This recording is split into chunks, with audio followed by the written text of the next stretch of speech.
tape another video tonight. I had to get all the hair off my face. All this hair is like wearing a hat. But anyway, I wanted to talk a little bit about the power of division. I was speaking a little bit in my last video about how we have a lot of activities that we all participate in now that are just lone activities. They don't require a partner or a friend or anything. People can surf the internet by themselves. They can go other places by themselves. But I wanted to speak a little bit about the power that is given to others by us as individuals being divided instead of one mindset or of a semi-collective. I don't want to say collective because I hate herds. I hate mindless groups. But what I'm talking about specifically is like in the 60s, people of color in the United States had a particular mindset and a common goal, and they were united in their efforts to work towards that goal, and that brought power and that brought change. I know that during the last year we've heard a lot about change, and Barack Obama did win the presidency. However, what really is that going to do for us as a people if we lay all of our hope, so to speak, on one person, one man? What are we prepared to do as people to help ourselves? Because that, to me, is more important than any leader that we may choose, that may get elected, or that may be over us, so to speak. I think that a lot of the problems that we're having now with the war, with the prices of gas, even with the mortgage situations, came about because we are apathetic, we're silent, or we just bitch amongst ourselves and we don't really go forth and do anything about the issues that we are bitching about. You can sit in your house all day and complain. It's not going to afford you anything. The only thing that's going to really bring about change is if enough people come together with a particular goal in mind and make plans and carry those plans out to protest or to effectively do something about whatever issue that we're discussing. Okay, we cannot just be divided anymore. We can't afford to. Things are too critical right now in our country, in our own lives. Corporations, pharmaceutical companies, and other powers that be have just basically run roughshod over us, all of us. Now that doesn't mean that you could be black, you could be white, Mexican, doesn't matter, rich, poor. All of us are being effectively screwed over right now, and it's basically because we haven't done a thing about it.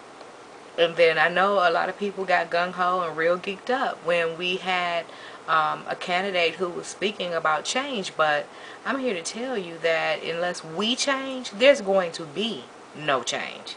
I don't care what laws this man tries to get passed, it won't matter, okay? We have to do something. We just allow companies and corporations to raise rates. We allow things to go on in terms of our environment. We allow certain things to go on in our school districts that are over our children, and we don't do anything. They just hand us a new set of rules and we just say okay. Have you ever, had something from a credit card company? They just send it to you in the mail saying, okay, now the interest rates on everybody's credit card is going to be such and such high percentage rate, and we told you in advance we had the right to raise the rates, and that's just it. But you stuck, okay? You got a balance on your card already, and you just stuck. But I'm here to say that they are taking advantage of us. They are counting on our complacency. They're counting on us being sheeple, okay? Instead of being those who become proactive and try to do something, okay? And violence and everything, that's not going to really do much either, okay? That's just going to get you locked up. You can't be effective if you sitting in a can, all right? Especially if you're just a lone person out there acting a fool, they're going to lock you up.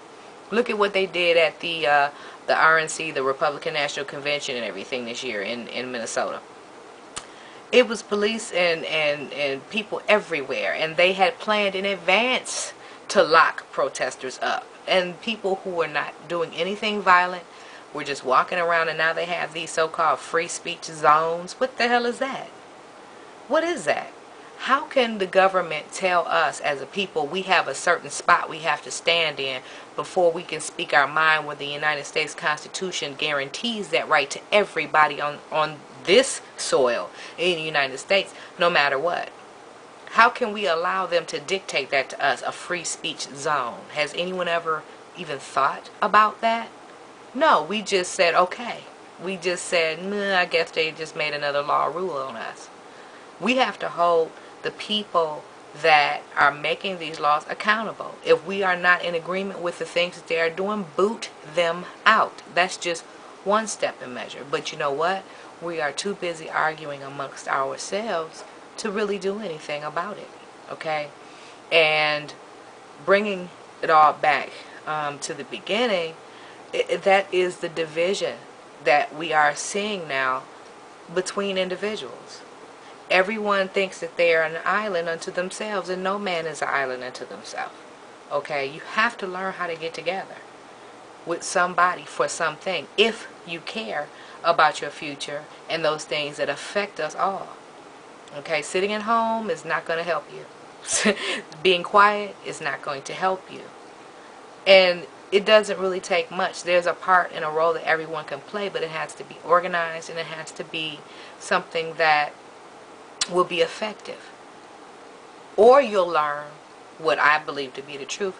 They really don't care what you think. They're going to do what they want to do anyway, but at least that way you know. If you try to do something and you fail, at least you know what the real deal is. Right now, we don't even know.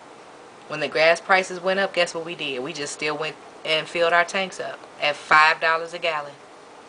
And we came home and we were angry and we bitched and moaned, but we didn't do anything. So, do we deserve that $5? Do we deserve to pay because of our own laziness and you know, selfishness? But I'm not really going to go too deep into that right now. I just wanted to put it out there and see what you all think about it. But what effect do you think that all of this me, I stuff is doing to us as a society, and the division that it has caused, and the overall effect it is having on everything that we do? Is it having an effect on our goods and services? It's having an effect on our families and our structure. It's having an effect on personal and intimate relationships. It's having an effect on our economic status and the amount that we can purchase with our dollar.